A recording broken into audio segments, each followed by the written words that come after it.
Queridos irmãos, eu vos saúdo com a graça e a paz de nosso Senhor e Salvador Jesus Cristo. Nesta oportunidade, eu gostaria de lhes falar resumidamente sobre a doutrina da expiação, palavra bastante encontrada no Antigo Testamento, que era aplicada ao sacrifício expiatório no culto judaico.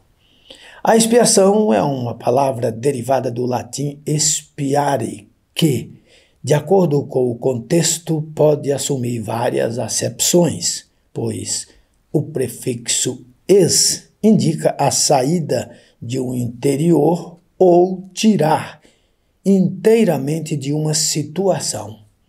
E o prefixo piare, que do ponto de vista moral pode significar aplacar, estabelecer as pazes, ou reparar um dano.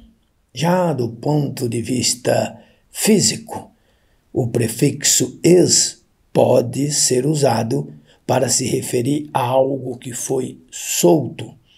E o sufixo pideri, que significa peado, indica que este algo que foi solto da peia.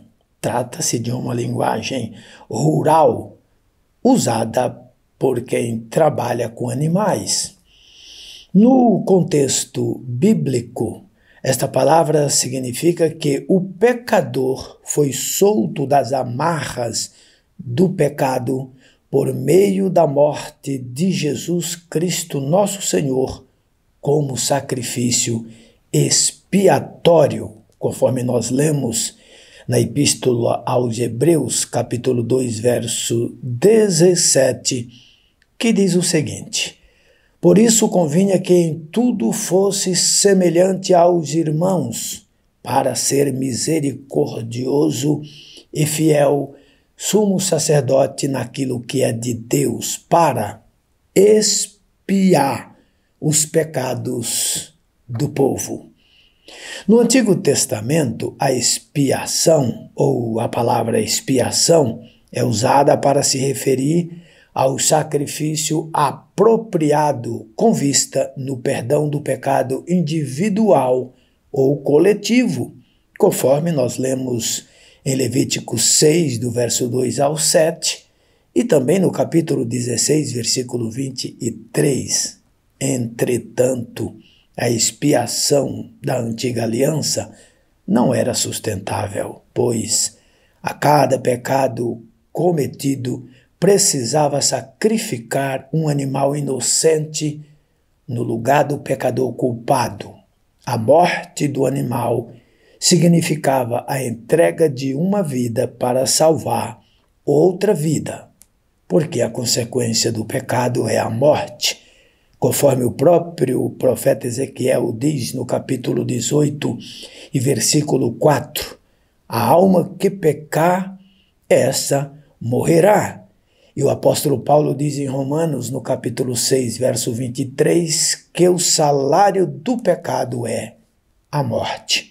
E como ninguém conseguia guardar toda a lei sem infringir nenhum dos seus artigos, conforme diz Tiago no capítulo 2 e versículo 10, era necessário estar sempre repetindo o sacrifício expiatório, conforme lemos em Hebreus 10, do versículo 1 ao 4.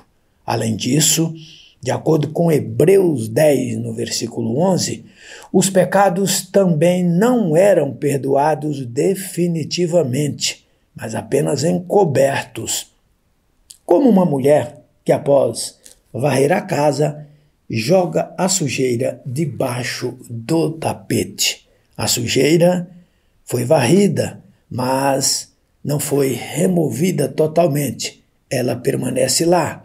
No Antigo Testamento era assim que acontecia. O pecador levava o animal inocente para morrer no seu lugar, mas ele voltava a pecar novamente. Portanto, o pecado estava sempre patente aos olhos de Deus.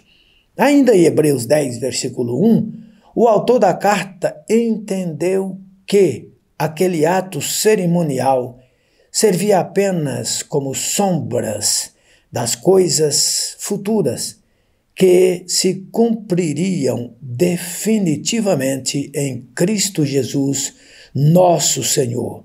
É por isso que, ao ver o Senhor Jesus, João Batista declara: Eis o Cordeiro de Deus que tira os pecados do mundo. Isso está em João capítulo 1, versículo 29. Isso significa que, enquanto a expiação da antiga aliança apenas cobria o pecado do culpado, como o tapete cobre a sujeira da mulher que varre a casa, na nova aliança o pecado é tirado definitivamente do pecador, conforme nós lemos em Hebreus 10 e versículo 12. Além do que foi dito, na antiga aliança era o pecador quem vinha ao encontro de Deus para lhe oferecer em expiação o animal inocente, enquanto na nova aliança é Deus quem vem ao encontro do pecador, lhe oferecendo o seu Filho, conforme diz João no capítulo 3, versículo 16, porque Deus amou o mundo de tal maneira que deu o seu Filho unigênito para que todo aquele que nele crê não pereça, mas tenha a vida eterna. Este é o grande amor de Deus para com todo pecador.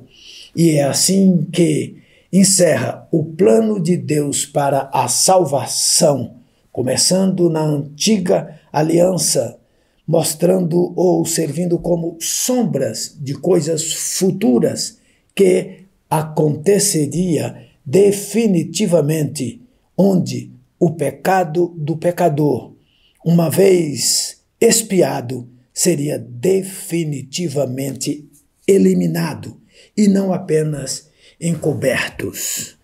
Com essas palavras, eu estou querendo lhe dizer que você só precisa crer na morte do Senhor Jesus como sacrifício expiatório, se arrepender dos seus pecados, render-se a Ele inteiramente e assim seus pecados estarão definitivamente perdoados e você estará habilitado para morar na glória celestial.